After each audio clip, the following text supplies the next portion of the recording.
En 2027, le train fêtera ses 2 siècles d'existence dans notre pays. Des trains à vapeur au TGV, passant par les bonnes vieilles locomotives diesel et électriques, le train a été toujours à la pointe de la technologie. À chaque fois, l'homme a voulu aller toujours plus vite, a défié les lois de la physique. Pour cela, on teste, on étudie de nouvelles technologies. Et ces innovations seront mises en place des locomotives prototypes. Les CC 7001 et 2. On est en 1926. Une grande série de locomotives viennent de naître, les 2D2. Cette immense série, composée de 7 générations de locomotives, les 400, 5000, 5100, 5300, 5400, 5500 et les 9100.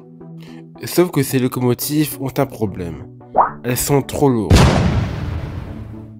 Une 9100 par exemple est capable de rouler à 140 km/h, possède une puissance de 3600 kW et pèse 144 tonnes. À titre de comparaison, une BB 26000 possède non pas 4 moteurs mais 2 moteurs, développant 5600 kW, permettant d'atteindre les 200 km/h. Poids total à vide, 90 tonnes. Du coup, en 1949, les prototypes CC 7001 et 2 sortent des usines d'Alstom.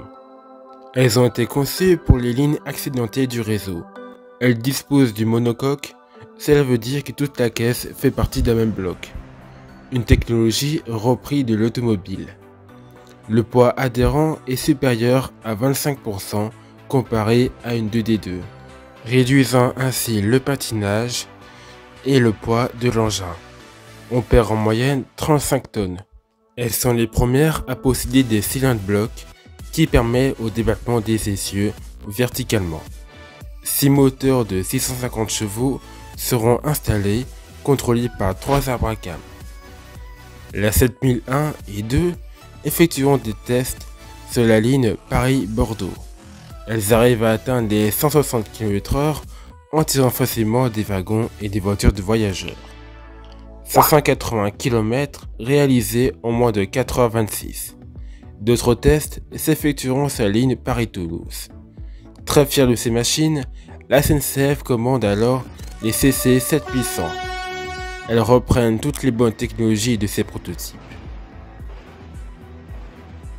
Toujours dans ces mêmes années, la SNCF va lancer sur les rails une locomotive désignant le futur, sans avenir, la CC 6001, qui est considérée comme étant la toute première CC de l'histoire. Selon un plan quinquennal du 4 juillet 1939, la Société nationale veut électrifier la section Brive-Montauban sur l'actuel POLT. La nouvelle CC sera l'illustration des conceptions d'une nouvelle époque. La 6001 est équipée de 3 moteurs par bougie avec en plus une suspension par le nez. Mais d'autres caractéristiques novatrices seront introduites comme la réduction du freinage et le démarrage par réglage automatique sur l'intensité. Entre-temps, il y a son cousin, la BBB 6002. On est toujours après la guerre sur le tronçon Brive-Montauban. Elle sera la seule à être composée de 6 essieux moteurs. L'avantage de cette disposition d'essieux, c'est que les locomotives sont bien plus agiles dans les lignes sinueuses. Les raisons qui expliquent cette fin prématurée sont multiples. La complexité d'une locomotive à 3 bougies, une présence déjà marquée par le type CC. Mais malheureusement, ces 2 prototypes ne verra pas de descendance dans notre pays. En fait, à cette époque, le monde du chemin de fer avançait tellement vite au niveau de la technologie que tout peut changer en un instant. Les dispositions d'essieux sont en train de changer et surtout de nouvelles formes d'électrification sont envisagées. En plus, elles ne sont pas fiables et du coup le choix a été vite fait. Le savais-tu? La 6002 a également circulé en Suisse et en Italie pour tirer de lourds trains de marchandises. Avant ça, il y a eu en 1953 la BBB 6053, utilisant de 25 000 volts alternatifs composé d'un groupe convertisseur, d'un transformateur et d'un moteur asynchrone. entraînant 3 génératrices à courant continu. Chose reprise sur les CC 40100, puis elle est devenue une BBB 20003 en 1962 en étant bicourant. Et enfin elle est devenue une BBB 6003 alimentée en 1500 volts. Et cette fois-ci, elle utilise beaucoup de pièces appartenant à des 2D2. Bon, ça a été quand même un succès mitigé. Dans les années 50, une toute nouvelle technologie arrive sur les rails, les trains pendulaires. La SNCF, de son côté, aimerait mettre en point une voiture, un train, afin de compenser l'insuffisance de dévers de la voie de manière active au niveau de la suspension. En gros, pour résumer, c'est un système permettant de gagner de la vitesse, du temps et du confort en faisant basculer le train dans les virages sur les lignes sinueuses. Avantage des trains pendulaires, c'est que au moins tu n'as pas besoin de construire de nouvelles voies dédiées, ce qui te permet de gagner du temps et de l'argent. Et puis, selon les ingénieurs de l'époque, cela permettait aux voyageurs d'être confortablement installés. J'en reparlerai un de ces quatre sur toute la mésaventure des trains pendulaires. Plein de pays ont essayé ce nouveau système, mais cela a pris du temps. Après quelques mesures réalisées à l'aide d'une voiture entre Paris et Étampes à 160 km/h, ils se disent que maintenant c'est le moment de lancer une voiture pendulaire afin d'effectuer plusieurs tests sur principalement la ligne Polt. C'est ainsi qu'on verra la voiture prototype pendulaire qui s'appelle la Charrette. Elle a été construite en 1956 par les ateliers SNCF de 4 mares. D'après les études de la direction du matériel et de la traction de l'époque, celle-ci avait mis au point un bogie spécifique susceptible d'être utilisé comme bogie automoteur et doté de ressorts en hélice. Lors de ses premiers essais, cette voiture a atteint une vitesse de 140 km/h dans des courbes de 485 mètres de rayon, sur ligne autorisée à 100 km/h normalement. Ces études conduiront ensuite à la SNCF de commander des voitures de Capitole prédisposées pour la pendulation. Deux d'entre elles reçurent d'ailleurs un équipement de compensation d'insuffisance de dévers, qui leur permet d'atteindre les 200 km/h au lieu des 160 entre Château-Thierry et Épernay. D'ailleurs, vous savez aussi que cette technologie sera reprise sur un TGV. Oui, un TGV. Quoi? TGV P01. C'est une rame de type Sud-Est, le numéro 101, qui a été choisi pour cette expérience. C'est en 1898 que les essais vont alors débuter. La puissance globale de la rame est ramenée à 4400 kW, sauf 25 000 volts. De ce fait, les essais à V300 sans pendulation ne pourront se faire qu'en double traction, en tête ou en queue, avec un autre TGV, réseau ou duplex. Le 2 avril, il effectuera un double traction avec une rame réseau, des allers-retours entre Lille et Calais par LGV pour valider les 300 km/h. Les vrais essais de pendulation vont commencer donc le 6 avril sur les 36 km de la ligne peu fréquentée et tourmentée de la rive droite de la Seine entre Melun et Montereau via Hérisy. La rame a enregistré des vitesses entre 120 et 160 alors que la ligne est limitée à 120 km/h. Après une reprise des essais sur le même parcours durant une dizaine de jours, la rame P01 s'est rendue fin mai sur la ligne Brive-Cahors, qui a connu auparavant d'autres essais de pendulation d'un matériel étranger.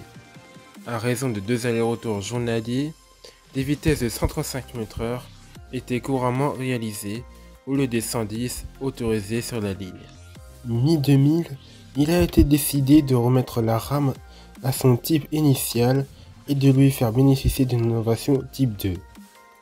Il a été alors envisagé de transformer quelques rames atlantiques pour être utilisées entre Paris-Orléans, Limoges et Toulouse sur la Polt. Plus besoin de ralentir, ce qui permettra de gagner 25 minutes entre Paris et Toulouse. Avec des pointes à 220 km/h, le train pendulaire ira plus vite qu'un train classique, mais ce ne sera quand même pas le TGV. Et c'est assez concluant, Et c'est pourquoi maintenant on voit de nombreux trains pendulaires circuler partout en France. Bon, évidemment, non, hein. Les essais, certes, ça roulait très bien. Dans les virages, on atteignait des vitesses folles. Même les ingénieurs étaient un peu choc-barre.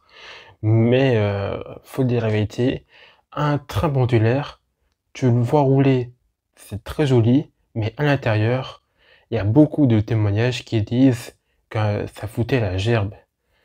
Parfois, ça donnait vraiment envie de vomir, comme en témoignent les gens qui ont testé l'APT. APT que je vais bientôt en parler sur cette chaîne quand même, parce qu'il y a des choses à dire dedans. Et puis aussi, avant, le système n'était pas au point. Il y avait énormément de problèmes de non-fiabilité, de problèmes techniques, et c'est juste une technologie qui était trop en avance sur son temps. On n'arrivait pas encore à gérer tout ça complètement. Mais ce projet a été annulé en 2003, car très coûteux et d'un intérêt assez limité. À la place, il a été donc décidé d'utiliser des rames de corail Theos sur cette ligne. Anecdote intéressante tout de même, vous savez que les suspensions utilisées sur le TGV P01, eh bien c'est des suspensions qui viennent tout droit de chez Fiat. Oui, Fiat à un moment a fait des trains, et beaucoup de trains. Et autre anecdote intéressante, ils avaient prévu à l'époque, la SNCF, de mettre en place cette technologie du train pendulaire sur des TER. Le projet de TER pendulaire existe déjà. Il permettrait de relier Clermont-Ferrand à Lyon. En 1959, Renault va lancer sur les rails les CC 80001 et 2. Ressemblant vachement aux sous-marins, ces Belphégor fonctionnent grâce à un moteur à turbine à gaz capable d'atteindre les 130 km/h.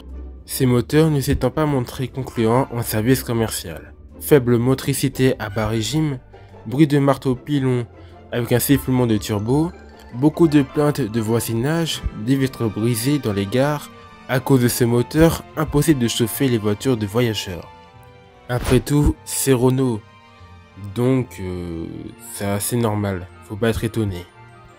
Après les essais, la SNCF vendra ses locomotives, la 80001 et 2, à la compagnie des chemins de fer départementaux, qui transformera la CC 80000 en locomotive diesel, surnommée la Belphégor. La 80002 sera utilisée en tant que réserve pour les pièces détachées. Ces locomotives existent toujours aujourd'hui puisqu'elle est actuellement préservée par l'écomusée du Train des Merveilles à Breil-sur-Roya.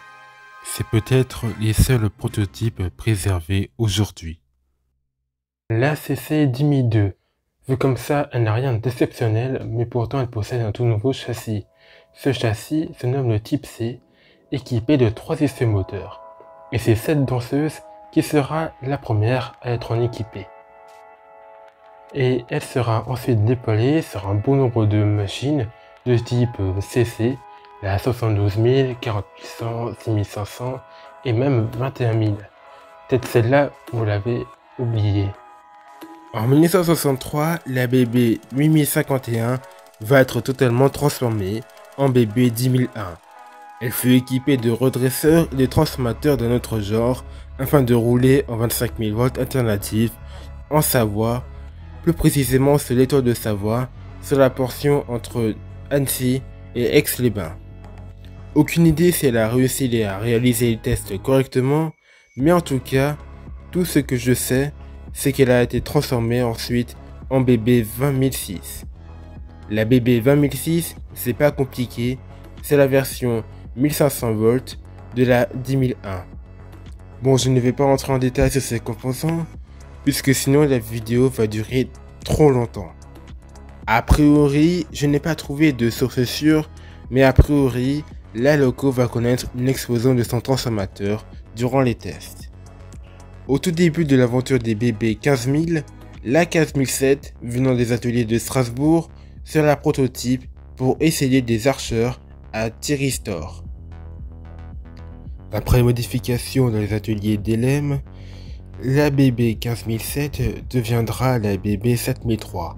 Donc cette locomotive recevra donc plein de nouveaux composants, notamment des pantographes, des disjoncteurs, des convertisseurs, On va pas entrer dans le détail, sinon la vidéo va durer trop longtemps. Elle effectuera des tests sur les lignes autour de Vierzon, puis aussi aux Pays-Bas. Et après, elle sera transformée en bébé 10003 le 2 janvier 1983 pour mettre au point les moteurs asynchrones qui sera ensuite utilisé sur les bébés 36000. Connaissez-vous les Z7100? Ce sont des tout petits automotrices qui ressemblent plutôt à un autorail, voilà, tout simplement. Seul engin à avoir un surnom assez particulier pour l'époque, on les surnommait les ZZ. Pourquoi ils ont nommé ça comme ça? Aucune idée. Au total, il y en avait 33 exemplaires construits. Et parmi les 33, il y en avait une, la Z7115, qui a eu un énorme accident. Et la SNCF s'est dit, bah tiens donc, on va en profiter pour transformer celle-ci en prototype. Et donc ça sera la chose faite en 1973. Et c'est ainsi qu'on verra l'automotrice Z7001, surnommée Zébulon. Elle servit notamment à tester et étudier le comportement d'un nouveau type de pantographe à double étage, adapté au captage du courant à grande vitesse sur la caténaire. Pendant les essais d'endurance, est tractée une rame attelée composée de 3 voitures USI lestées à 60 tonnes, parcourant dans cette composition plus de 100 000 km à 160 km/h. D'ailleurs, elle arrive à atteindre les 309 km/h au cours de sa vie. Les essais sont donc concluants puisqu'on retrouve le même type de pantographe encore aujourd'hui et même sur les TGV. On y arrive. A priori, la SNCF voulait le transformer en voiture de mesure, mais son châssis ne permettait pas d'accueillir des outils de mesure. Finalement, elle sera radiée en 1980. Bon, maintenant il est grand temps de vous parler du TGV 001 afin de clôturer merveilleusement cette vidéo. Bon, on est encore loin du TGV qu'on connaît aujourd'hui, puisqu'on remonte en 1959. À cette époque, les ingénieurs pensent que les moteurs à turbine à gaz, c'est l'avenir, tout simplement, et qu'ils seront parfaits pour permettre d'atteindre des grandes vitesses ferroviaires. Pour ce premier test, ils vont prendre un EAD, et cet EAD sera donc équipé d'un moteur à turbine à gaz, et c'est ainsi qu'on verra donc le TGS. Spoiler, ça ne sera pas les premiers à faire ces tests, puisque si vous avez suivi la vidéo, Renault avait fait déjà des tests sur les CC 80 000. Mais cela a été quand même un sacré échec. La SNCF teste l'adaptation du ferroviaire sur la turbine à gaz pour sa puissance et sa légèreté, équipant déjà des moteurs de bateaux de la marine marchande et des moteurs d'avion. Sous l'impulsion de l'ingénieur Guy Sénac, la SNCF se tourne alors vers les turbines à gaz déjà utilisées dans l'aéronautique. Les Turbo 3C3 de Turboméca, qui équipent déjà des hélicoptères super frelons. Les turbines aéronautiques ont l'avantage d'un poids et d'un encombrant inférieur à ceux des turbines marines, mais leur rendement est très faible et leur maintenance délicate et coûteuse, et ainsi que leur consommation assez importante. L'engin sort des ateliers et commence ses essais le 24 avril 1967, propulsé avec un seul moteur diesel au tout début, puis le lendemain avec l'utilisation du turbomoteur. Les essais se poursuivent ensuite par phase entre Orléans, Vierzon et Châteauroux dans un premier temps, avec retours ateliers pour contrôle entre chaque session d'essai. La rame circule aussi entre Paris et Angoulême, entre Paris et Mulhouse, Paris-Cherbourg, Lyon et Nantes et Lyon-Grenoble.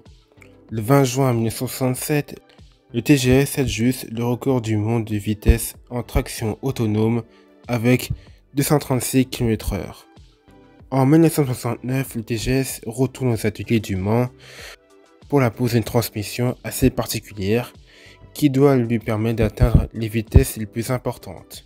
Comme vous l'avez compris, ils vont mettre en place cette technologie dans le fameux RTG et dans un autre prototype que vous connaissez forcément, le TGV 001, bien sûr, Vous le connaissez forcément, ce turbotrain expérimental mis en service en 1972 en France. Pour que ce train voie le jour, plusieurs entreprises vont travailler dessus. Déjà, on a Alstom. Pas la peine de les présenter puisqu'il s'agit d'un des plus gros constructeurs d'engins ferroviaires au monde. Au sein du groupe Alstom, on y retrouve le constructeur MTE, filiale de Gemont Schneider. MTE à ce moment-là était le fournisseur des bougies moteurs du prototype TGV 001. Puis après, on a Brissonneau et Lotz, une entreprise qui a réalisé la carrosserie du prototype. Et devinez qui c'est que l'on retrouve là-dedans? Un designer très connu, Jacques Cooper. Jacques Cooper est un grand designer français qui a travaillé sur le TGV 001.